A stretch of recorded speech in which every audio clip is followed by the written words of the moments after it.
미 연준의장에 잊혀진 최후 통첩이 지금 미국 언론을 완전히 장악했습니다. 한국을 적으로 돌리는 순간 미국은 끝이다. 트럼프 행정부가 이 경고를 무시한 대가는 참혹했습니다. 조지아 현대차 공장 3만 직원이 거리로 내몰렸고 텍사스 삼성 반도체 2,500억 달러 프로젝트 중단 직전 3,500억 달러 대미 투자 무산, 백악관과 월스트리트가 동시에 발칵 뒤집혔습니다. 더 충격적인 건 이 모든 게 한국의 단 한마디 때문이었다는 사실입니다. 도대체 무슨 일이 벌어진 걸까요? 저는 윌리엄 싱클레어, 미 국무부 동아시아 태평양 담당 부차관보입니다. 예일대에서 국제관계학을 전공했고 16년간 외교관으로 일해왔죠. 부시 행정부 때부터 한미 관계를 담당했고 서울에서 3년간 근무하면서 한국어도 배웠습니다. 솔직히 저는 한국을 동맹국 그 이상으로 생각해왔어요. 한국전쟁 이후 함께 성장한 혈맹이자 민주주의와 자유시장 경제라는 가치를 공유하는 파트너라고 믿었거든요. 그래서 얼마 전 새벽에 일어난 일이 더욱 충격적이었습니다. 그날 새벽 3시 24분, 제 핸드폰이 미친 듯이 울렸어요. 발신자는 IC 텍사스 지부장 로버트 캠벨이었습니다. 윌리엄, 큰일 났어. 지금 LG 배터리 공장에서 대규모 체포 작전이 진행 중이야. 무슨 소리야? 로버트? 어제 전고체 배터리 양산 성공 파티했다면서? 그게 위에서 갑자기 명령이 떨어졌어. 한국 기술자들 전원 체포하래. 저는 침대에서 벌떡 일어났습니다. 전원이라고? 그게 몇 명인데? 524명. 지금 특수부대까지 동원해서 호텔이랑 숙소 급습하고 있어. 말이 안 됐어요. 바로 전날까지만 해도 백악관에서는 LG 덕분에 미국이 배터리 기술 독립을 이뤘다고 자축하고 있었거든요. 에너지부 장관은 언론 인터뷰에서 한국 파트너들의 헌신적인 기술 이전에 감사한다고까지 했었죠. 저는 곧바로 옷을 갈아입고 국무부로 향했습니다. 가는 길에 계속 전화가 왔어요. 조지아의 현대차 공장, 미시간의 LG 에너지솔루션 공장에서도 똑같은 일이 벌어지고 있다는 거였어요. 새벽 4시 반, 국무부 긴급상황실에 도착했을 때 이미 여러 직원들이 모여 있었습니다. 대형 스크린에는 실시간으로 체포 현장이 중계되고 있었어요. 무장한 IC 요원들이 호텔 방문을 부수고 들어가는 장면, 잠옷 차림의 한국인 엔지니어들이 수갑을 찬 채 끌려 나오는 장면. 이게 대체 무슨 짓입니까? 제가 외쳤어요. 동아시아 담당 차관 제임스 해밀턴이 저를 돌아봤습니다. 그의 표정은 복잡했어요. 윌리엄, 자네도 이제 알아야 할 때가 된 것 같군. 뭘 알아야 한다는 겁니까? 그가 파일 하나를 제게 건넸습니다. 표지에는 1급 기밀이라는 도장이 찍혀 있었고 제목은 충격적이었어요.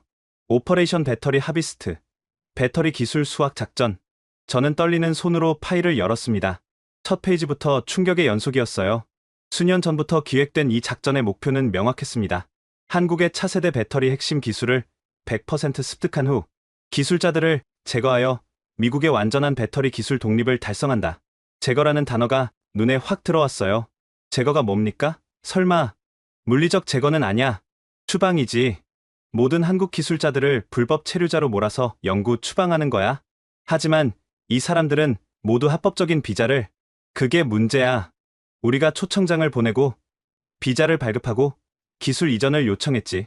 하지만 이제 그들이 가르쳐준 기술은 원래 미국의 것이었다고 주장할 거야. 70년대 에너지부 연구소 특허까지 끌어와서 말이지. 저는 믿을 수가 없었습니다.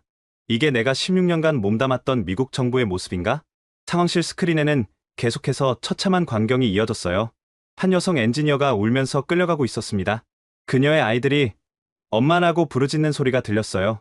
저 여성은 박지연 박사야. 스탠퍼드에서 박사학위 받고 LG에서 전고체 배터리의 핵심 설계를 담당했지. 우리가 6개월 동안 그녀한테 배운 기술로 이제 테슬라와 GM이 독자 생산할 수 있게 됐어. 해밀턴의 목소리에는 죄책감 같은 게 전혀 없었습니다. 그때 제 전화가 또 울렸어요. 한국 총영사 최원석이었습니다. 싱클레어 부차관보님, 도대체 무슨 일입니까? 우리 국민 500명 가까이가 영문도 모른 채 체포되고 있습니다. 총영사님, 저도 지금 파악 중입니다. 곧 연락드리겠습니다. 전화를 끊자마자 또 다른 전화가 왔어요. 이번엔 텍사스 주지사였습니다. 싱클레어, 이게 무슨 미친 짓이야? LG 공장이 멈춰서면 우리 주에서만 2만 개의 일자리가 날아가. 하지만 이미 주사위는 던져진 후였습니다. 새벽 6시가 되자 524명 전원이 IC 수용소에 갇혔다는 보고가 올라왔어요. 그리고 바로 그 시각 워싱턴에서는 또 다른 폭탄이 터지고 있었습니다. 그날 오전, 저는 국무부 7층 회의실로 다시 소집됐습니다. 평소와 달리 경비가 삼엄했고 휴대폰까지 압수당했죠. 뭔가 심상치 않은 일이 벌어지고 있다는 걸 직감했습니다. 회의실에는 이미 고위 관료들이 모여 있었어요. 국방부, 상무부, 에너지부, 심지어 CIA와 NSA 관계자들까지. 이런 진용은 국가안보 위기 상황에서나 볼 수 있는 거였죠. 해밀턴 차관이 입을 열었습니다. 여러분도 아시다시피 오늘 새벽 오퍼레이션 배터리 하비스트가 실행됐습니다. 현재까지 텍사스, 조지아, 미시간, 오하이오에서 총 524명의 한국인 기술자가 확보됐습니다. 확보라는 단어 선택이 씁쓸했어요.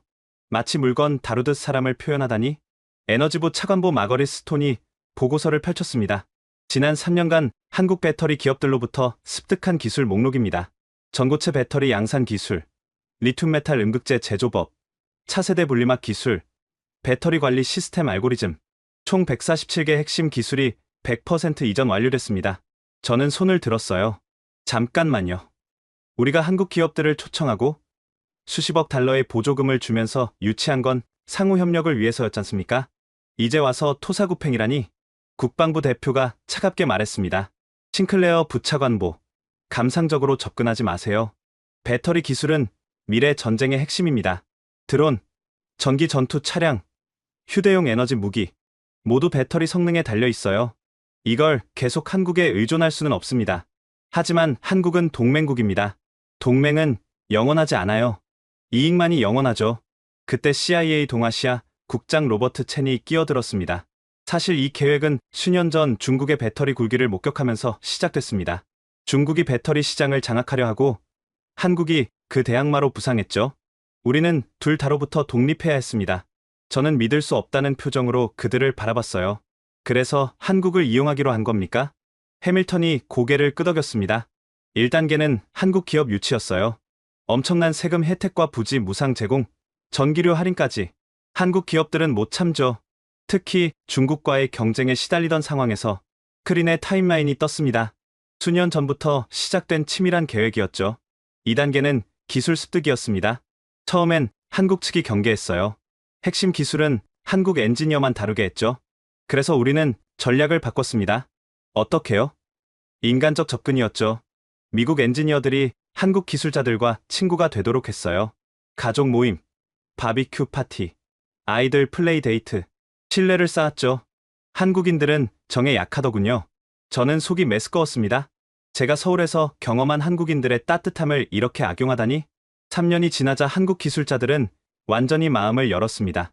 미국 친구들이 독립적으로 운영할 수 있게 도와주고 싶다면서 모든 걸 가르쳐줬죠. 심지어 매뉴얼에 없는 노하우까지. 상무부 관계자가 덧붙였습니다. 박지연 박사 기억하시죠? 전고체 배터리 수율을 60%에서 95%로 올린 천재 엔지니어. 그녀가 우리 연구원들에게 비법을 전수하는데 6개월 걸렸습니다. 이제 우리도 할 수 있어요. 그래서 이제 버리는 겁니까? 버리는 게 아니라 계획의 3단계 실행입니다. 기술 이전이 완료됐으니 안보 위험 요소를 제거하는 거죠. 저는 주먹을 불끈 쥐었어요. 사람이 안보 위험 요소입니까? NSA 부국장이 태블릿을 들어 보였습니다. 이게 한국 정부와 기업 간 주고받은 이메일입니다. 미국에 너무 많이 주는 거 아니냐. 핵심 기술 유출 우려. 차라리 중국과 협력하자. 이런 내용들이 수두룩해요. 그게 범죄입니까? 당연한 우려 아닌가요? 문제는 여기서부터입니다. 새로운 문서가 화면에 떴어요. 한미 배터리 동맹 재검토 방안이라는 제목의 한국 정부 내부 문서였습니다. 한국이 우리를 버리고 중국과 손잡으려 한다는 증거입니다. 선수를 친 것뿐이에요. 하지만 저는 그 문서를 자세히 읽어봤어요. 내용은 전혀 달랐습니다. 미국의 일방적 요구에 대한 대응 방안을 모색하는 수준이었죠. 이건 왜곡입니다. 한국은 끝까지 미국과 협력하려 했어요. 싱클레어, 니는 너무 나이브해. 해밀턴이 한숨을 쉬었습니다. 어쨌든 작전은 성공적이었어. 이제 4단계만 남았지. 4단계요? 3,500억 달러 받아내기. 기술료와 손해배상 명목으로? 저는 어이가 없었습니다. 기술을 공짜로 가져가고도 모자라 돈까지 뜯어내겠다고요? 공짜가 아니야. 우리가 공장 부지도 제공하고 인프라도 깔아줬잖아. 이제 그 대가를 받을 때야. 바로 그때 상황실 문이 벌컥 열렸습니다. 급히 들어온 직원이 백악관발 긴급 전문을 전달했어요. 한국 정부가 1시간 전 긴급 성명을 발표했습니다. 모든 대미 투자 즉각 중단이라고. 회의실이 순간 얼어붙었어요. 해밀턴의 얼굴이 창백해졌습니다. 뭐라고? 그게 무슨? LG 텍사스 공장, 현대 조지아 공장, SK 켄터키 프로젝트. 진행 중인 모든 투자가 중단됐습니다. 철수 검토 중이라고 합니다. 저는 이 상황이 어떻게 흘러갈지 예감했습니다. 탐욕이 부른 재앙의 시작이었죠. 회의가 끝난 직후 저는 곧바로 현장으로 향했습니다. 텍사스 오스틴의 LG 에너지 솔루션 공장? 그곳에서 벌어진 일을 직접 확인해야 했거든요. 공장 입구는 이미 아수라장이었습니다. 수십 대의 IC 차량이 정문을 봉쇄하고 있었고 무장 요원들이 삼엄하게 경계를 서고 있었죠. 저는 국무부 신분증을 보이며 간신히 안으로 들어갔습니다. 싱클레어 부차관보님. 익숙한 목소리가 들렸어요. LG 미국법인의 법무팀장 케빈 리였습니다. 한국계 미국인인 그는 평소 저와 자주 연락하던 사이였죠. 케빈, 도대체 무슨 일이야? 그의 눈은 충혈되어 있었습니다. 새벽 3시에 들이닥쳤어요. 영장도 제대로 보여주지 않고 우리 엔지니어 182명을 모두 끌고 갔습니다. 영장을 봤어? 겨우 흘끗 봤는데 이상했어요. 체포 대상은 멕시코인 2명뿐이었거든요. 그런데 한국인들을 닥치는 대로 그때 한 여성이 울면서 다가왔습니다. 부차관보님, 제발 도와주세요. 제 남편이 30대 후반의 한국 여성이었어요. 이름표에는 정유진 품질관리팀이라고 적혀 있었죠. 진정하고 말씀해보세요. 제 남편은 이상훈 수석연구원이에요. 전고체 배터리 양극재 개발 책임자죠. 어제까지만 해도 미국 팀에게 기술 이전 완료 축하한다고. 그런데 새벽에 집에 들이닥쳐서 그녀는 휴대폰 동영상을 보여줬습니다. IC 요원들이 문을 부수고 들어가 잠옷 차림의 남성을 끌어내는 장면이었어요. 비자 상태는 어떻게 되나요? L1 비자예요. 회사 주재원 비자. 완전히 합법적이죠. 그런데 요원들은 나중에 설명하겠다면서 케빈이 끼어들었습니다. 더 황당한 건 구속된 사람들 중에 영주권자도 12명이나 됩니다. 심지어 한 명은 시민권 신청 중이었어요. 저는 즉시 IC 현장 책임자를 찾았습니다. 특수작전팀장 브라이언 오닐, 군 출신의 강경파였죠. 오닐 팀장, 영장 좀 봅시다. 국가안보 사안입니다. 부차관보님, 그래도 적법 절차는 지켜야죠. 그가 마지못해 서류를 보여줬어요. 제가 본 것은 충격 그 자체였습니다. 영장에는 호세 마르티네스, 파블로 로드리게스 단 2명의 이름만 있었어요. 이건 2명 체포 영장인데 왜 182명을 잡아갔습니까? 작전 중 추가 혐의자를 발견했습니다. 무슨 혐의요? 비자 조건 위반입니다. 비원 비자로는 생산 활동에 참여할 수 없는데 이들이 직접 생산 라인에서 잠깐만요. 제가 소리쳤어요. 이 사람들은 기술 지도와 교육을 위해 온 겁니다. 그게 바로 비원 비자의 목적이에요. 저희 법무팀 해석은 다릅니다. 그는 냉정하게 대답했죠. 바로 그때 공장 안에서 비명 소리가 들렸습니다. 우리는 급히 뛰어갔어요. 생산동 앞에서 충격적인 광경이 펼쳐졌습니다. IC 요원들이 한국인 엔지니어들을 줄줄이 묶어 끌고 가고 있었던 거예요. 플라스틱 결속 밴드로 손목을 묶고 10명씩 쇠사슬로 연결해서. 이게 뭡니까? 이 사람들이 흉악범입니까? 제가 항의했지만 소용없었어요. 그중 한 명이 저를 알아봤습니다. 윌리엄 싱클레어, 강우진 박사였어요. 작년 에너지부 컨퍼런스에서 만난 적이 있는 배터리 열관리 시스템의 권위자였죠. 강 박사님, 이게 무슨 일입니까? 나는 에너지부 초청으로 왔어요. 기술 자문 계약서도 있고. 요원이 그를 거칠게 밀쳤습니다. 닥치고 움직여. 저는 오닐에게 달려갔어요. 저 사람은 미국 정부가 공식 초청한 전문가입니다. 그건 에너지부 얘기고 우리는 국토안보부 명령을 따릅니다. 말이 안 통했어요. 더 끔찍한 건 가족 단위로 잡혀가는 모습이었습니다. 한 엔지니어는 임신한 아내와 함께 끌려가고 있었어요. 제 아내는 임신 8개월입니다. 제발 병원에. 나중에 의료진이 확인할 겁니다. 케빈이 제 옆에서 중얼거렸어요. 이건 인권유린이에요. 21세기 미국에서. 그때 제 휴대폰이 울렸습니다. 해밀턴 차관이었죠. 윌리엄, 현장 상황은 어때? 차관님, 이건 너무합니다. 적법 절차도 없이. 적법 절차? 이미 법무부 승인 받았어. 96년 반테러법 조항을 적용했지. 반테러법이요? 이 사람들이 테러리스트입니까? 기술 유출은 경제 테러나 마찬가지야. 어쨌든 니는 너무 감정적이야. 본부로 복귀해 전화가 끊겼습니다. 저는 망연자실 서 있었어요. 제가 아는 미국은 이런 나라가 아니었는데 공장 한쪽에서는 미국인 직원들이 모여 수군거리고 있었습니다. 제임스, 강 박사님이 잡혀갔어. 어제까지 우리한테 신기술 가르쳐주던. 이제 우리가 다 배웠으니까 필요 없어진 거겠지. 그래도 이건 좀. 하지만 대부분은 침묵했습니다. 자신들의 일자리를 지키기 위해서였죠. 케빈이 씁쓸하게 말했어요. 3년 동안 함께 일했어요. 바비큐 파티도 하고 아이들도 함께 놀고. 그런데 하루아침에 범죄자 취급이라니. 저는 공장을 나오면서 주차장을 지나갔습니다. 그곳에는 한국 엔지니어들의 차가 그대로 있었어요. 어린이 카시트가 있는 차, 한국 국기 스티커가 붙은 차. 그들은 평범한 아침을 기대하며 잠들었을 겁니다. 하지만 새벽에 찾아온 것은 미국의 배신이었죠. 텍사스를 떠나는 비행기 안에서 저는 깊은 생각에 빠졌습니다. 우리가 한 일이 정말 옳은 걸까? 지수를 위해 인간의 존엄성을 짓밟아도 되는 걸까? 그리고 곧 깨달았죠. 이건 시작에 불과하다는 걸. 워싱턴 덜레스 공항에 도착했을 때는 이미 오후 2시가 넘어 있었습니다. 피곤한 몸을 이끌고 국무부로 향하던 중 예상치 못한 폭풍이 몰아쳤습니다. 오후 2시 정각, 한국 대통령이 직접 나선 긴급 대국민 담화가 전 세계에 생중계됐어요. 청와대 집무실에서 침통한 표정으로 앉아있는 한국 대통령의 모습이 화면에 떴습니다. 국민 여러분, 오늘 새벽 미국에서 우리 국민 524명이 영장도 없이 체포되었습니다. 이들은 모두 미국이 요청해서 파견한 기술 전문가들입니다. 3년간 성실하게 기술을 전수했고 미국의 제조업 부활에 기여했습니다. 그런데 그 보답이 쇠사슬이었습니다. 국무부 상황실에 모인 우리는 숨을 죽이고 지켜봤어요. 이는 명백한 주권 침해이자 동맹에 대한 배신입니다. 따라서 정부는 다음과 같이 결정했습니다. 첫째, 모든 대미 투자를 즉각 중단합니다. 둘째, 진행 중인 3,500억 달러 규모의 투자 협상을 전면 백지화합니다. 셋째, 기술 이전 관련 모든 협력을 중단합니다. 상황실이 술렁였어요. 3,500억 달러를 백지화한다고? 이건 선전포고나 다름없어. 하지만 한국 대통령의 연설은 계속됐습니다. 미국은 우리에게 두 가지를 동시에 요구했습니다. 기술을 다 내놓으라. 그리고 3,500억 달러를 투자하라. 우리는 신의를 지키며 응했습니다. 하지만 미국은 우리 국민을 범죄자로 몰았습니다.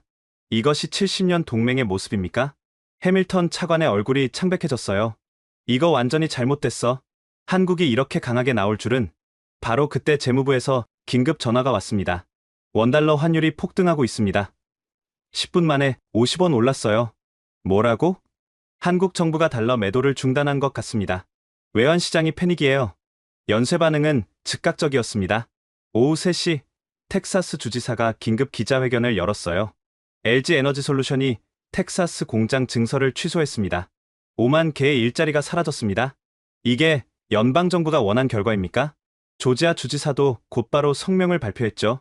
현대차가 전기차 공장 건설을 중단했습니다. 우리 주는 100억 달러 투자를 잃었습니다. 누가 책임질 겁니까? 상황실 스크린에는 각 주의 반응이 실시간으로 올라왔어요.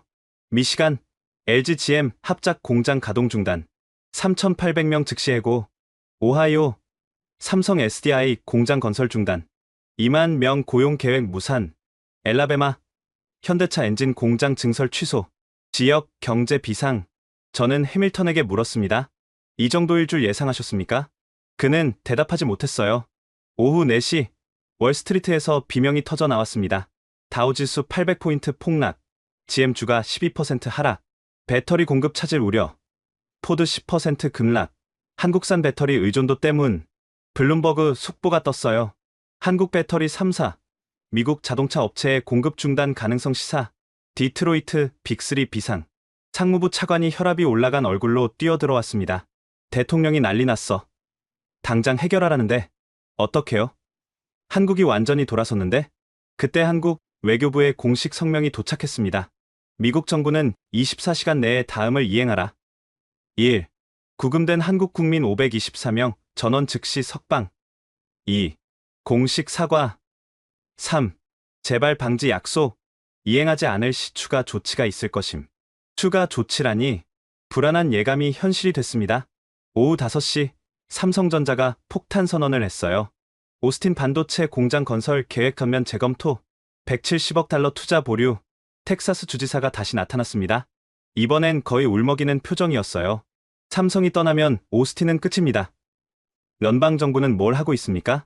하지만 이건 시작에 불과했습니다. 저녁 6시 현대차 그룹이 성명을 발표했어요. 미국 내 모든 투자 계획 중단, 전기차 전용 공장 건설 취소, 기존 공장도 단계적 축소 검토, 이어서 LG 그룹도 가세했죠. 배터리 합작 공장 추가 투자 중단, 기술 라이선스 계약 해지 검토, SK도 동참했습니다. 미국 내 반도체 투자 계획 백지화, 대체 투자처 물색 중, 월스트리트는 완전히 패닉에 빠졌어요. 나스닥 5% 폭락, 반도체 관련주 전체 한가, 공포지수 급등, 언론들도 대서특필했죠. 월스트리트 저널, 한국 쇼크, 미국 경제를 강타하다, 뉴욕타임스, 동맹의 배신인가? 미국의 자충수인가? CNN, 524명이 무너뜨린 3,500억 달러, 그날 밤 9시, 백악관에서 긴급 경제팀 회의가 소집됐습니다. 대통령이 직접 주재한 이 회의에서 재무장관이 충격적인 보고를 했어요. 대통령님, 한국의 투자 중단으로 최소 50만 개 일자리가 위험합니다. 50만 개? 직접 고용뿐 아니라 협력업체, 건설, 서비스업까지 포함하면 그렇습니다. 특히 러스트벨트 지역이 직격탄을 맞을 겁니다. 경제자문위원장이 덧붙였죠.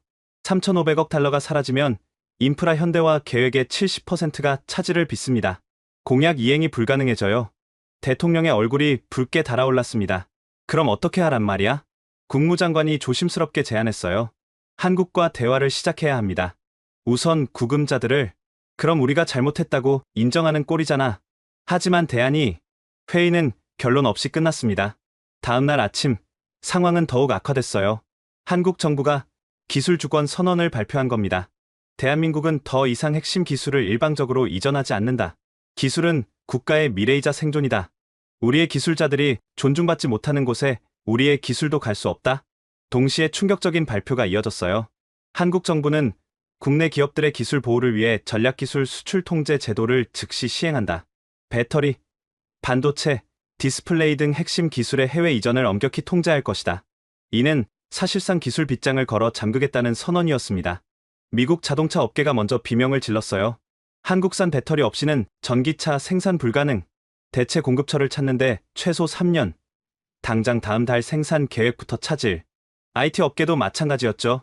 삼성 없이 첨단 반도체 공급 불가, 대체제가 없다.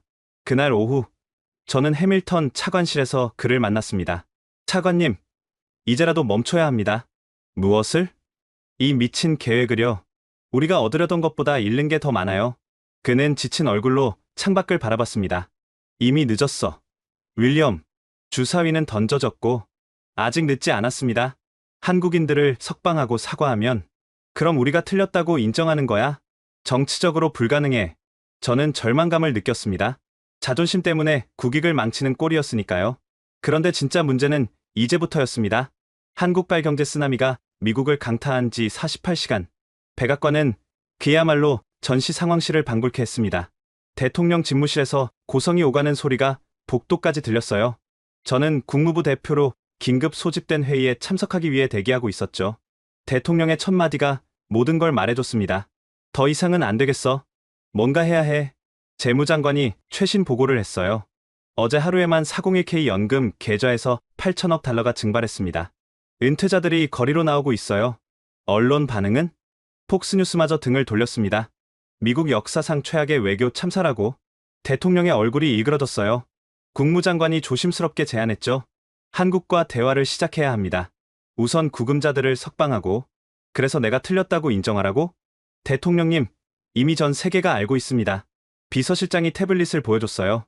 트위터, 아니, X가 난리입니다. 샤프리 코리안 엔지니어스 해시태그가 전 세계 1위예요. 심지어 실리콘밸리 거물들도 가세했죠. 일론 머스크는 한국 엔지니어들 없이는 미국 제조업 부활 없다라고 영어로 말했습니다. 팀 쿡은 혁신은 협력에서 나온다. 배신에서 나오지 않는다라고 영어로 말했습니다. 대통령이 한숨을 쉬었어요. 그래서 어떻게 하자는 거야? 공식 사과는 어렵더라도 우회적 메시지를 보내는 겁니다. 홍보수석이 제안했죠. SNS를 활용하면 됩니다. 직접적 사과 없이도 메시지 전달이 가능해요. 2시간의 경론 끝에 결정이 났습니다. 오전 11시 23분, 대통령의 트위터에 글이 올라왔어요. 미국은 항상 전 세계 인재들을 환영해왔다. 극도로 복잡한 제품과 기계를 만드는 외국 기업들이 막대한 투자를 가지고 미국에 들어올 때 나는 그들이 전문 인력을 데려와 우리 국민에게 복잡한 기술을 가르치기를 바란다라고 영어로 트윗했습니다. 간접적이지만 분명한 메시지였죠. 이어서 두 번째 트윗. 나는 외국 기업과 외국인들이 미국에 투자하는 것을 겁먹게 하거나 의욕을 꺾고 싶지 않다. 반도체에서 배터리, 자동차에 이르기까지 우리는 함께 배우고 성장해야 한다라고 영어로 트윗했습니다. 사실상의 유화 메시지였어요. 하지만 한국의 반응은 차가웠습니다. 1시간 뒤 한국 외교부 대변인 성명, 말이 아닌 행동을 기다린다. 구금된 우리 국민이 석방되기 전까지는 그 어떤 대화도 없다. 단호했어요. 오후 2시 텍사스 주지사가 백악관에 전화를 걸었습니다. 대통령님, 더 늦기 전에 결단하십시오. 텍사스 경제가 무너지고 있습니다. 조지아, 미시간, 오하이오 주지사들도 줄줄이 압박했죠. 그런데 결정적 한 방은 엉뚱한 곳에서 나왔습니다. 오후 4시 한국계 미국인 연합회가 대규모 시위를 발표한 거예요. 100만 한인 워싱턴 행진, 동맹을 구하라. 미 전역의 한인들이 들고 일어났죠. LA 코리아타운, 5만 명 집결, 뉴욕 플러싱, 3만 명, 시카고, 2만 명. 그런데 놀라운 건 한인들만이 아니었어요. 미국 시민들도 합류하기 시작했습니다. 특히 한국 기업이 진출한 지역 주민들이 한국인들은 우리 이웃이다. 일자리를 돌려줘. 동맹을 지켜라. 언론들이 대서특필했죠.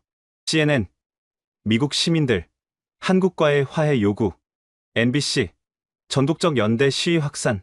그날 저녁 여론조사 결과가 나왔어요. 한국인 즉각 석방 찬성 87%, 대통령 경제 정책 반대 83%, 한국과 관계 회복 찬성 91%. 압도적이었죠. 밤 9시 백악관 긴급회의가 다시 소집됐습니다. 대통령의 표정은 패배자의 그것이었어요. 의회에서도 난리라며? 네. 탄핵 얘기까지 나오고 있습니다. 젠장. 그때 국방장관이 결정적 한마디를 했어요. 대통령님, 주한미군 문제도 있습니다. 한국이 방위비 분담금 협상을 중단했어요.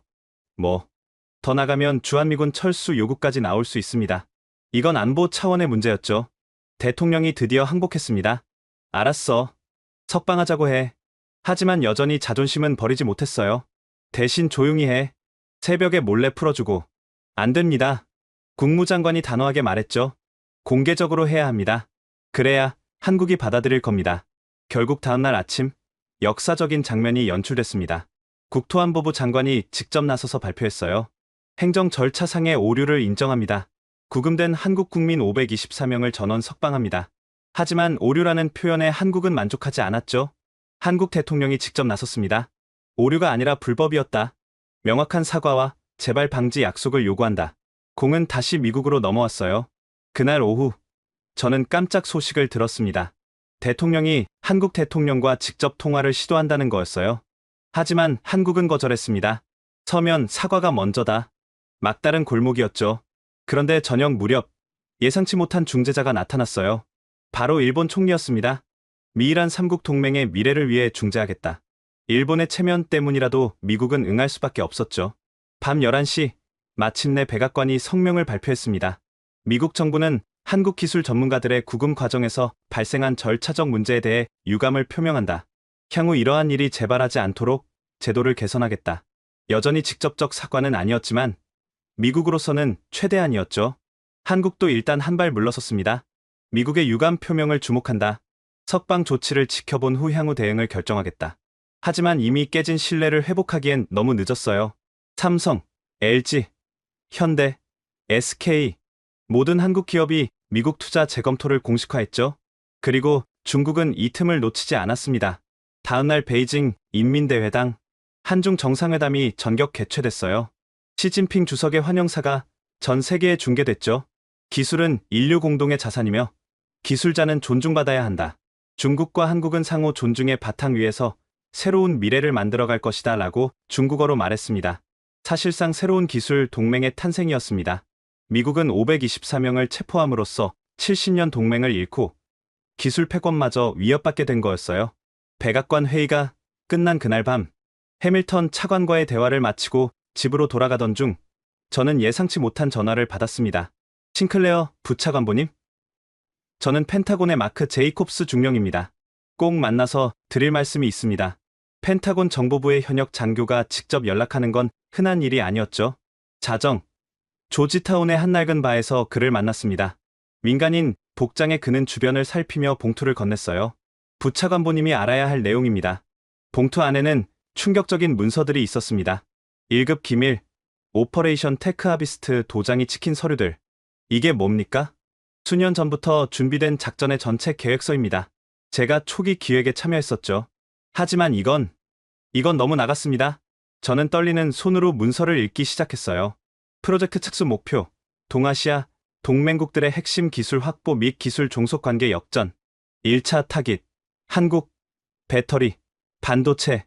2차 타깃, 일본, 수소, 로봇. 3차 타깃, 대만, 반도체 제조. 이건 동맹국들을 상대로 한 기술 약탈 계획이잖습니까?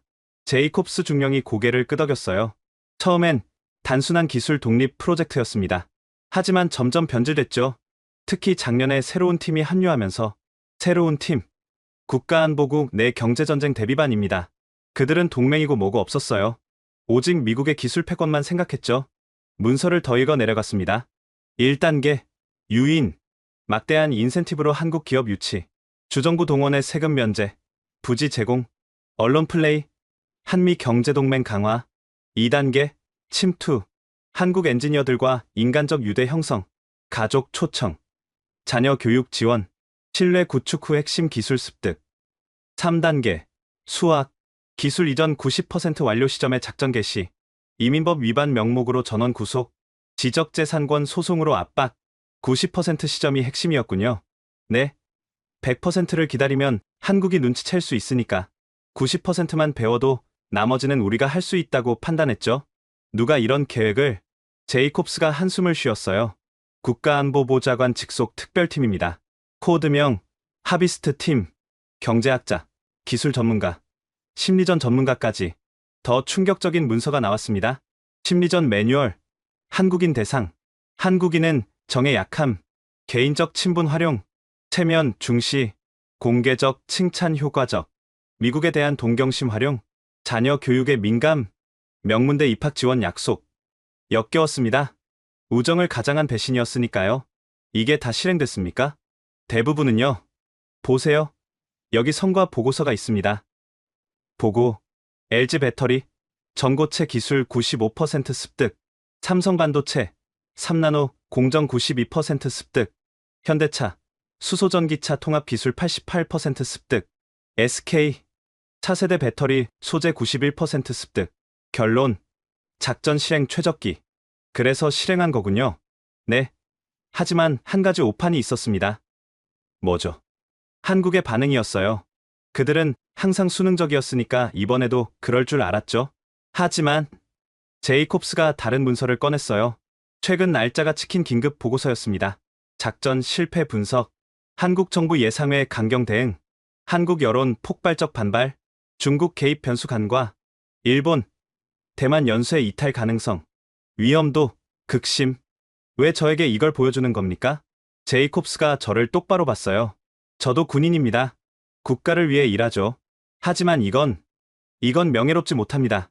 동맹을 배신하는 건 군인의 길이 아니에요. 그래서요? 막아야 합니다. 일본과 대만까지 같은 일을 당하기 전에. 그리고 그가 목소리를 낮췄어요. 하비스트 팀이 2차 작전을 준비 중입니다. 2차 작전? 한국이 저항하면 기술 테러 혐의로 기소한다는 겁니다. 이미 법무부와 조율 중이고 순간 제 등골이 서늘해졌어요. 증거 조작도 불사한다는 뜻입니까? 그들은 뭐든 합니다. 미국의 기술 패권을 위해서라면서요. 저는 문서를 다시 봤습니다. 마지막 페이지에 충격적인 내용이 있었어요. 최종 목표, 글로벌 기술 피라미드 재편, 미국, 기술 원천 독점, 동맹국, 기술 임대 사용, 기타국, 기술 접근 차단, 모든 핵심 기술의 원천을 미국이 보유하고 동맹국들은 라이선스 비용을 지불하며 사용하는 구조 확립. 이건 동맹이 아니라 지배 구조잖아요. 그래서 제가 찾아온 겁니다. 부차관보님은 이 작전에 반대하셨죠. 그리고 한국과 깊은 인연이 있으시고. 어떻게 아십니까? 다 지켜봤습니다. 현장에서 한국인들을 도우려 하신 것도요. 저는 고민했습니다. 이 문서를 공개하면 제 커리어는 끝날 거예요. 하지만 이 문서를 언론에 공개하면 아니요. 그럼 국가안보 위반으로 우리 둘 다 감옥행입니다. 하지만 다른 방법이 있죠. 뭐죠? 의회 정보위원회 비공개 브리핑. 야당 의원들이 이미 의구심을 품고 있어요. 증거만 있으면 그는 또 다른 USB를 건넸어요. 여기 상세 자료가 있습니다. 녹음 파일도 있고요. 하비스트 팀 회의 녹취록. 이걸로 충분할까요? 적어도 브레이크는 걸 수 있을 겁니다. 그리고 제이콥스가 일어서며 말했어요. 우리가 진정한 동맹이 무언지 보여줄 때입니다. 기술은 훔칠 수 있어도 신뢰는 훔칠 수 없으니까요. 그가 떠난 후 저는 한참을 앉아 있었습니다. 수십 년간 쌓아온 한미동맹이 한 무리의 탐욕스러운 관료들에 의해 무너지고 있었어요. 524명의 한국인들은 아직도 수용소에 갇혀 있고 양국의 경제는 나락으로 떨어지고 있었죠. 저는 결심했습니다. 이 더러운 작전을 막아야겠다고. 설사 제 커리어가 끝나더라도. 다음날 아침 저는 의회 정보위원회 민주당 간사인 샌더스 상원의원에게 전화를 걸었습니다. 의원님, 긴급히 만나야 할 일이 있습니다. 국가의 명예가 걸린 일입니다. 폭로의 시간이 다가오고 있었습니다. 제가 의회 정보위원회와 접촉한 바로 그날 태평양 건너에서는 거대한 지각 변동이 일어나고 있었습니다. 오전 10시 베이징 인민대회당 중국 상무부 장관이 역사적인 발표를 했죠. 중국은 한국의 첨단 기업들을 열린 마음으로 환영합니다. 우리는 기술을 존중하고 기술자를 존중합니다. 미국과 달리 라고 중국어로 말했습니다. 국무부 동아시아 담당실은 발칵 뒤집혔어요. 중국이 노골적으로 미국을 조롱하며 한국의 구애를 시작한 거였으니까요. 해밀턴 차관이 긴급 브리핑을 소집했습니다. 대체 중국이 뭘 제안했는지 파악됐나? 중국 담당관이 보고했죠. 상상을 초월합니다. 상하이 푸둥지구 전체를 한국 배터리 기업에 무상 제공, 30년간 법인세 면제, 그리고 한국 기술자와 가족들에게 베이징 호구 제공, 사실상 중국 시민권입니다. 회의실이 술렁였어요. 중국 도시 호구는 돈으로도 살 수 없는 특권이었거든요. 그것뿐이 아닙니다. 쓰촨성 전체 리튬 광산 공동개발권, 히토류 독점 공급 보장, 한국이 거절할 수 없는 조건들입니다. 저는 손을 들었어요. 잠깐만요. 중국이 왜 이렇게 나오죠? 자기들도 배터리 기술이 있잖아요. 그게 함정입니다. CIA 분석관이 끼어들었죠. 중국 전기차 시장이 폭발적으로 성장하는데 자국 배터리로는 한계가 있어요. 특히 전고체 배터리는 한국이 5년 이상 앞서 있고요. 그들도 절실한 겁니다. 그럼 우리와 똑같이 기술을 빼앗으려는 거 아닙니까? 아니요. 접근법이 완전히 다릅니다. 분석관이 새로운 자료를 띄웠어요. 보세요. 중국은 기술 동반자 관계를 제안했어요. 51대 49 지분으로 합작법인 설립, 이익 공유, 그리고 핵심은 한국인 경영권 보장입니다. CEO도 한국인, 기술 총괄도 한국인. 중국은 시장과 자원만 제공하겠다는 거죠. 이건 우리와 정반대였어요. 우리는 기술을 빼앗고 사람을 버렸지만 중국은 사람을 모시고 기술을 함께 쓰겠다는 거였으니까요. 그때 긴급 속보가 떴습니다. LG 에너지솔루션 CEO 상하이 도착, 중국 부총리와 회담 예정. 해밀턴의 얼굴이 굳었어요. 벌써 움직였어? 이어서 더 충격적인 소식이 왔죠. 삼성 SDI 고위 임원진, 베이징행 비행기 탑승, SK온, 중국 합작 투자 긴급 검토. 이런 빌어먹을. 해밀턴이 욕을 했어요. 평소에 그답지 않았죠. 바로 그때 제 휴대폰이 울렸습니다. 한국에 있는 옛 동료 김상준이었어요. 서울주재 시절 친하게 지냈던 한국 외교부 과장이었죠. 윌리엄, 큰일이야. 상준, 무슨 일이야? 우리 정보 내부가 완전히 중국 쪽으로 기울고 있어. 특히 이번 사건 이후로. 설마 진짜로 청와대에서 진지하게 검토 중이야? 탈미국 기술 독립 시나리오를. 전화를 끊고 돌아보니 회의실은 이미 혼란에 빠져 있었어요. 국방부 대표가 목소리를 높였습니다. 이건 안보 재앙입니다. 한국 배터리가 중국 무기에 들어가면. 잠깐, 상무부 차관이 끼어들었어요. 지금 텍사스에서 연락 왔는데 중국 정부가 LG 텍사스 공장 인수를 제안했답니다. 뭐라고? LG가 떠난 공장을 중국 기업이 인수하고 거기에 한국 기술자들을 재고용하겠대요. 그것도 2배 연봉으로. 이건 천재적인 수였어요. 미국 땅에서 미국이 버린 한국 기술자들을 중국이 품는 그림. 선전 효과는 최고겠죠. 해밀턴이 주먹을 쥐었어요. 국무장관님께 보고하고 백악관 긴급 회의를 또 전화가 울렸습니다. 이번엔 일본 대사관이었어요. 싱클레어 부차관보님? 도쿄에서 긴급 전문입니다. 일본 정부가 한국과 공동 대응을 검토한다고 일본까지 한국 편에 서기 시작한 거였어요. 저녁 무렵 상황은 더욱 악화됐습니다. 왕이 중국 외교부장이 전격적으로 서울을 방문했어요. 공항에서 한 발언이 전 세계 언론의 헤드라인을 장식했죠. 한국의 아픔은 아시아의 아픔입니다. 기술은 인류 공동의 자산이며 기술자는 존중받아야 합니다. 중국은 한국의 진정한 친구가 되겠습니다라고 중국어로 말했습니다. 그리고 결정타가 날아왔어요. 중국 시진핑 주석, 한국 기업인 500명 초청 만찬 개최 예정. 미래는 함께 만드는 것 주제로 해밀턴이 테이블을 쳤습니다. 젠장, 우리가 쫓아낸 사람들을 중국이 국빈 대접한다고? 그런데 더 큰 문제가 있었어요. 월스트리트 저널이 특종을 터뜨렸거든요. 한중 배터리 동맹 시 미국 자동차 산업 붕괴 위기. 기사 내용은 충격적이었습니다. 한국이 중국과 손잡으면 전 세계 배터리의 85%를 통제하게 된다. 미국은 전기차 시대에서 완전히 고립될 것이다. 다음 날 중국의 2차 공세가 시작됐어요. 화웨이, 바이두, 텐센트 등 중국 거대 기업들이 일제히 발표했습니다. 한국 엔지니어 10,000명 채용 계획, 연봉 3배, 주택 제공, 자녀 교육 전액 지원, 5년 후 중국 영주권 보장. 이건 단순한 스카우트가 아니었어요. 한국의 기술 인재 전체를 중국으로 빨아들이려는 거였죠. 미국 기업들이 비명을 지르기 시작했습니다. 애플, 한국 배터리 없으면 아이폰 생산 중단. 테슬라, 대체 공급선 찾는데 최소 3년. GM, 전기차 전략 전면 수정 불가피. 하지만 중국은 멈추지 않았어요. 상하이 시장이 직접 나섰습니다. 푸둥 신구에 한국 기술자 타운 조성, 한국 학교, 한국 병원, 한국 마트. 고향과 똑같은 환경을 제공하겠습니다. 베이징도 가세했죠. 중관촌에 한중 공동 연구소 설립, 한국 과학자들에게 노벨상 수준의 연구 환경 제공. 광둥성은 한 발 더 나갔어요. 선전에 20조 원 규모 한중 배터리 클러스터 조성, 한국 기업에게 운영권 100% 보장. 이쯤 되자 한국 여론이 완전히 돌아섰어요. 한국 언론들의 헤드라인이 극적으로 바뀌었죠. 미국이 버린 우리, 중국이 품는다. 굴욕 외교 끝. 이제는 선택의 시대. 기술 강국? 한국, 더 이상 을이 아니다. 그리고 마침내 한국 정부가 공식 입장을 발표했습니다. 우리는 우리를 존중하는 나라와 함께할 것입니다. 기술 협력의 새로운 지평을 열겠습니다. 사실상 중국과의 협력을 공식화한 거였어요. 백악관은 완전히 패닉에 빠졌습니다. 그날 밤, 저는 또 다른 전화를 받았어요. 뜻밖에도 구금된 한국 엔지니어 중 한 명인 박지연 박사의 변호사였습니다. 싱클레어 부차관보님, 박 박사님이 꼭 전하고 싶은 말이 있다고 합니다. 뭐라고 하시던가요? 우리는 미국을 믿고 왔습니다. 우리의 미래를 걸고 왔어요. 그런데 미국은 우리를 이용하고 버렸습니다.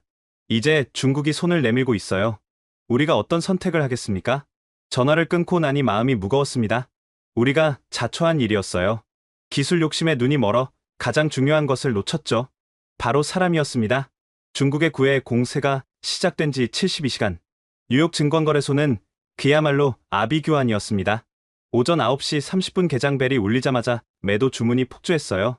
GM 8% 폭락, 포드 11% 급락, 테슬라 15% 하락. 블룸버그 단말기 앞에서 트레이더들이 비명을 질렀죠. 배터리 관련주 전체 한가. 나스닥 서킷 브레이커 발동 임박. 저는 재무부 긴급회의에 국무부 대표로 참석했습니다. 재무장관의 얼굴은 사색이 되어 있었어요. 사흘 만에 시가총액 2조 달러가 증발했습니다. 2조 달러요? 네. 그리고 이건 시작에 불과할 수도. 대형 스크린에 실시간 지표가 떴습니다. 모든 그래프가 빨간색이었죠. 다우존스 1847포인트 하락, 나스닥 6.2% 하락, S&P 500 5.8% 하락. 그때 골드만삭스 수석 애널리스트의 급급 리포트가 도착했어요. 한국 배터리 공급 중단 시 미국 자동차 산업 손실 추정. 연간 3,200억 달러. 일자리 손실 180만 개. GDP 영향 마이너스 2.3%. 재무장관이 한숨을 쉬었습니다.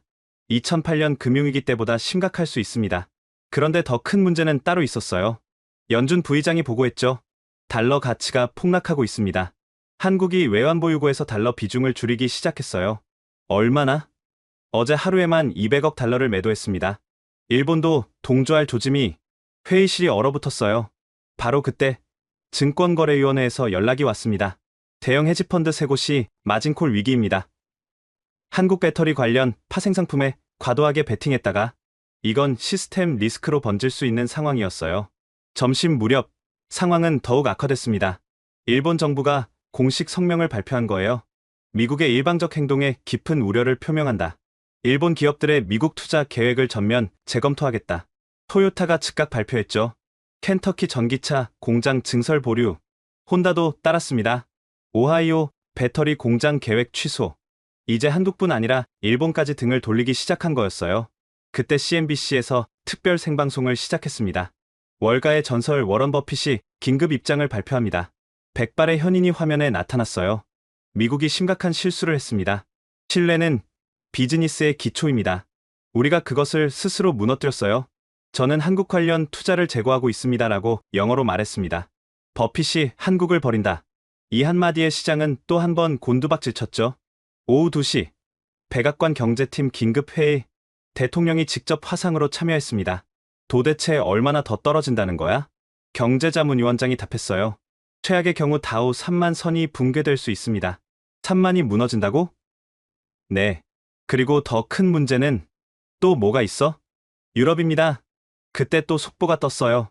EU, 미국의 보호무역주의 우려 표명, 한국과의 독자적 기술 협력 모색, 독일이 가장 먼저 움직였습니다. 메르세데스 벤츠, 한국 배터리 기업과 유럽 합작 공장 논의, 폭스바겐도 가세했죠. 한국과 전략적 파트너십 강화 예정, 프랑스까지, 르노, 한국 기업과 차세대 배터리 공동 개발 추진, 미국은 완전히 고립되고 있었어요. 그런데 정말 충격적인 소식은 따로 있었습니다. 대만 TSMC가 성명을 발표한 거예요. 미국 애리조나 공장 증설 계획 재검토, 투자 환경 불확실성 증가, 반도체까지 흔들리기 시작한 거였죠. 재무장관이 머리를 감싸 쥐었어요. 이러다 진짜 대공황 온다. 그때 연준 의장이 화상회의에 참여했습니다. 금리 인하를 검토해야 합니다. 시장 안정을 위해 얼마나? 최소 1%포인트. 그럼 인플레이션이. 지금은 시스템 붕괴를 막는 게 우선입니다. 바로 그 순간 뉴스 속보가 또 떴어요. 삼성전자, 미국 외 지역 투자 확대 발표. 중국, 유럽, 동남아 중심으로. 이건 사실상 미국 포기 선언이었죠. 주식시장은 더욱 폭락했습니다. 다우 2000포인트 돌파. 역사상 최대 하락폭. 서킷 브레이커 발동. 거래가 중단됐어요. 87년 블랙 먼데이 이후 최악의 날이었죠. 그날 저녁 의회가 들고 일어났습니다. 상원은행위원장이 급급 성명을 발표했어요. 행정부의 무모한 행동이 미국 경제를 파탄냈다. 즉각 청문회를 요구한다. 하원 외교위원장도 가세했죠. 70년 동맹을 하루아침에 무너뜨린 책임을 물을 것이다. 야당은 물론 여당에서도 비판이 쏟아졌어요. 일자리가 사라지고 있다. 우리 지역구 공장이 문 닫는다. 당장 해결하라. 그런데 가장 뼈아픈 비판은 전직 국무장관들에게서 나왔습니다. 헨리 키신저가 워싱턴 포스트에 기고문을 썼어요. 미국이 스스로 국제 질서를 무너뜨렸다. 이는 역사적 실책으로 기록될 것이다 라고 영어로 썼습니다. 콘돌리자 라이스도 비판했죠. 동맹은 거래가 아니다. 신뢰다. 우리가 그것을 잊었다라고 영어로 말했습니다. 월가의 대부들도 줄줄이 비판 대열에 합류했어요. JP모간 CEO. 최악의 정책 실패라고 영어로 말했습니다. 뱅크 오브 아메리카 회장? 자해 행위라고 영어로 말했습니다. 시티그룹 수장. 역사상 가장 어리석은 결정이라고 영어로 말했습니다. 그날 밤 긴급 여론조사 결과가 나왔습니다. 대통령 지지율 29%로 폭락. 경제 정책 반대 78%. 한국인 석방 찬성 81%. 국민들도 등을 돌린 거였어요. 다음날 아침 더 충격적인 소식이 왔습니다. 무디스가 미국 신용등급 전망을 부정적으로 하향 조정한 거예요. 정책 일관성 결여와 국제 신뢰도 하락을 고려. S&P도 경고했죠. 현 상황 지속 시 등급 하향 불가피. 미국이 AAA 등급을 잃을 위기에 놓인 거였습니다. 그러나 한국은 정반대였어요. 한국 증시는 사흘째 상승세, 원화 강세, 국가 신용등급 상향 전망. 역전된 거였죠. 가해자가 피해를 보고 피해자가 오히려 날아오른 그날 오후 저는 해밀턴 차관실에서 그를 만났습니다. 윌리엄, 이제 어떻게 해야 하나? 처음으로 그가 약한 모습을 보였어요. 늦기 전에 사과해야 합니다. 하지만 대통령도 이제는 아실 겁니다. 자존심이 문제가 아니라는 걸. 그는 창밖을 바라봤어요. 워싱턴 기념탑이 석양에 물들고 있었죠. 우리가 정말 제국의 황혼을 보고 있는 걸까? 저는 대답하지 못했습니다. 어쩌면 그럴지도 모른다는 생각이 들었거든요. 시장 붕괴 닷새째, 마침내 백악관이 뵙기를 들었습니다. 아침 7시, 저는 긴급 소집 명령을 받았어요. 백악관 상황실에 도착하니 이미 핵심 참모들이 모여 있었죠. 대통령의 첫 마디가 모든 걸 말해줬습니다. 더 이상은 안 되겠어. 뭔가 해야 해. 재무장관이 최신 보고를 했어요. 어제 하루에만 401k 연금 계좌에서 8천억 달러가 증발했습니다. 은퇴자들이 거리로 나오고 있어요. 언론 반응은? 폭스뉴스마저 등을 돌렸습니다. 미국 역사상 최악의 외교 참사라고. 대통령의 얼굴이 일그러졌어요. 국무장관이 조심스럽게 제안했죠. 한국과 대화를 시작해야 합니다. 우선 구금자들을 석방하고. 그래서 내가 틀렸다고 인정하라고? 대통령님, 이미 전 세계가 알고 있습니다. 비서실장이 태블릿을 보여줬어요. 트위터, 아니, X가 난리입니다. 샤프리 코리안 엔지니어스 해시태그가 전 세계 1위예요. 심지어 실리콘밸리 거물들도 가세했죠. 일론 머스크는 한국 엔지니어들 없이는 미국 제조업 부활 없다라고 영어로 말했습니다. 팀 쿡은 혁신은 협력에서 나온다. 배신에서 나오지 않는다라고 영어로 말했습니다. 대통령이 한숨을 쉬었어요. 그래서 어떻게 하자는 거야? 공식 사과는 어렵더라도 우회적 메시지를 보내는 겁니다. 홍보수석이 제안했죠. SNS를 활용하면 됩니다.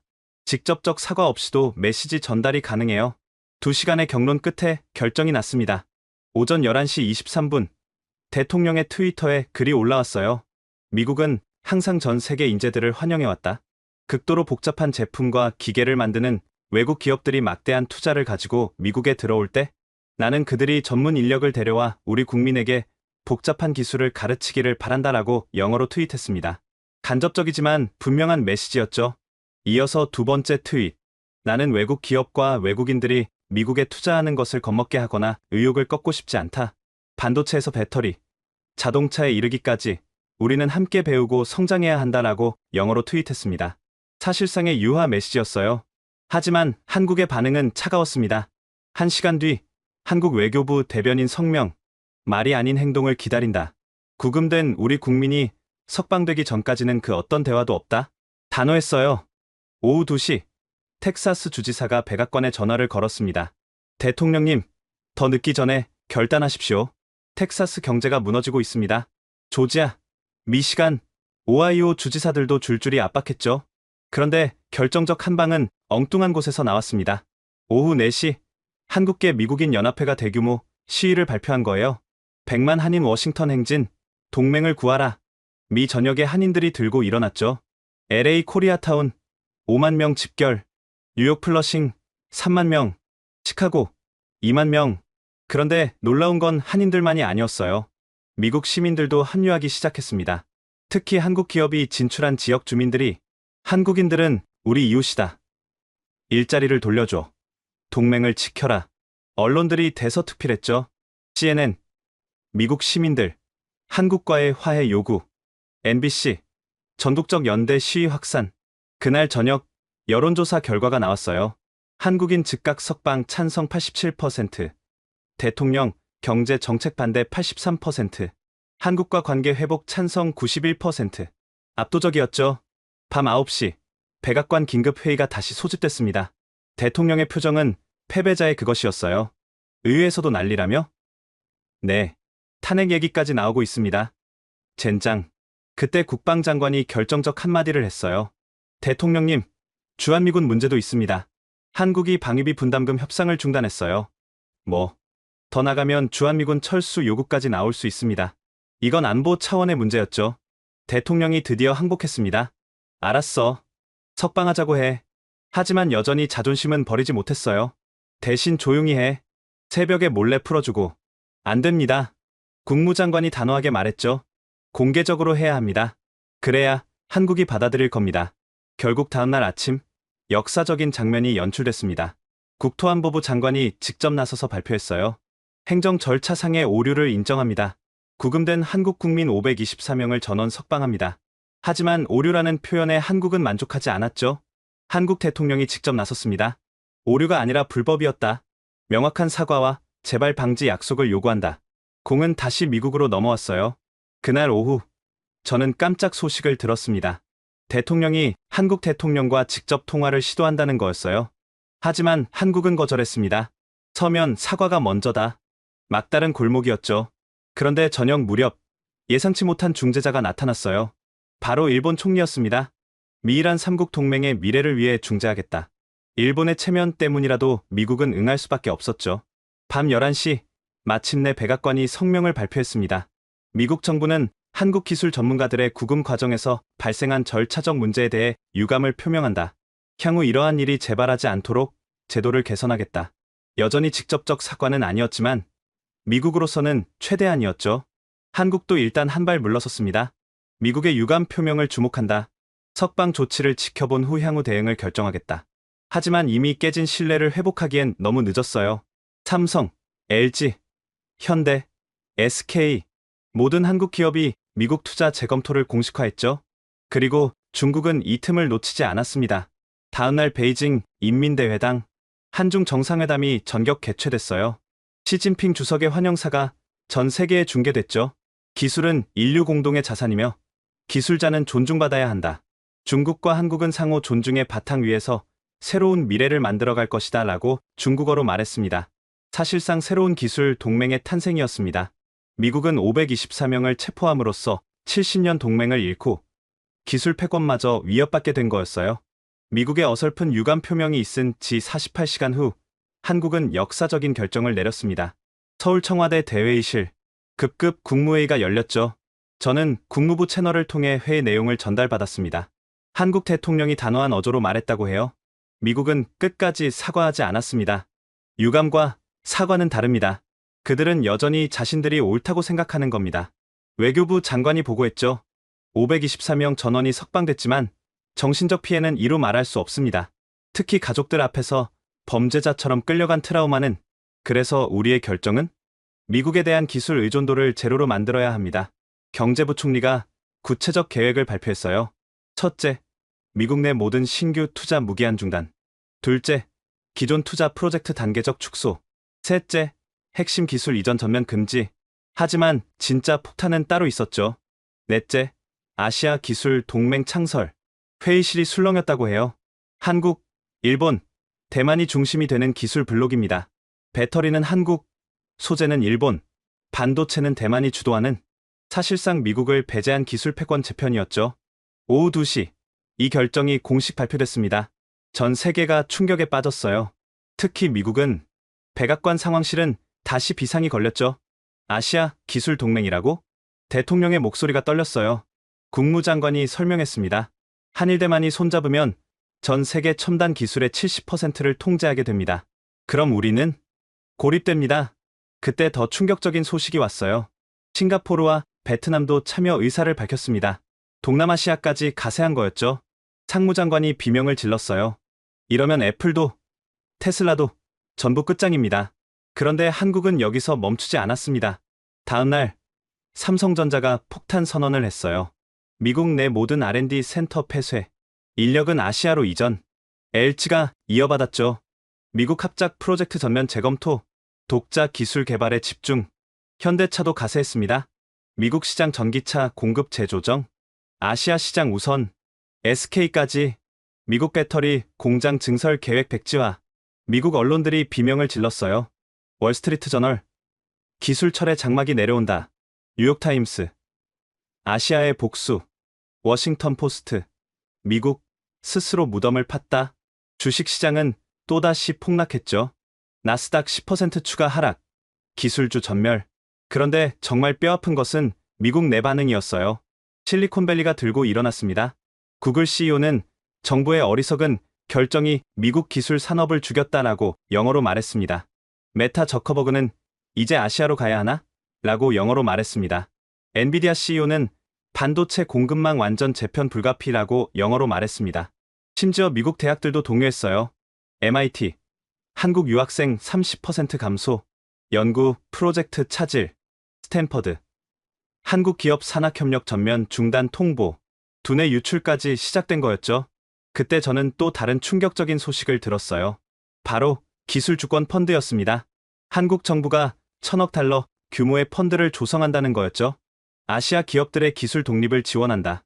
일본이 500억 달러 추가, 대만이 300억 달러 추가, 싱가포르 200억 달러, 순식간에 2,000억 달러가 모였어요. 이 펀드의 첫 번째 프로젝트가 발표됐죠. 부산 글로벌 배터리 연구소 설립, 도쿄 차세대 소재 센터, 타이베이 반도체 혁신 허브, 미국을 완전히 배제한 기술 생태계였습니다. 백악관은 절망에 빠졌어요. 경제자문위원장이 보고했죠. 10년 안에 미국은 기술 이류 국가가 될 수 있습니다. 막을 방법은? 이미 늦었습니다. 그런데 한국의 칼은 여기서 끝이 아니었어요. 원천 기술 특허 재검토, 한국이 보유한 3만 개의 배터리 관련 특허를 재검토하겠다는 거였죠. 미국 기업의 특허 침해 소송 검토 중. 이건 역공이었어요. GM, 포드, 테슬라 모두 한국 특허를 쓰고 있었거든요. 특허료만 수천억 달러가 될 거라는 분석이 나왔죠. 디트로이트가 발칵 뒤집혔습니다. 한국 없이는 전기차를 못 만든다. 이미 생산한 차도 문제다. 특허 소송 당하면 끝이다. 그때 한국 정부가 마지막 카드를 꺼냈어요. 기술 동맹국과의 관세 동맹, 아시아 기술 동맹 회원국 간 첨단 제품 관세 제로, 비회원국에는 30% 관세, 사실상 미국을 겨냥한 관세 장벽이었죠. 미국 기업들이 아우성쳤어요. 아시아 시장에서 완전히 퇴출된다. 가격 경쟁력 제로. 그런데 유럽이 여기에 관심을 보였습니다. 이유, 아시아 기술 동맹과의 협력 방안 모색. 미국은 완전히 고립됐어요. 그날 밤, 저는 한국의 옛 동료로부터 전화를 받았습니다. 윌리엄, 이게 우리가 원한 건 아니야.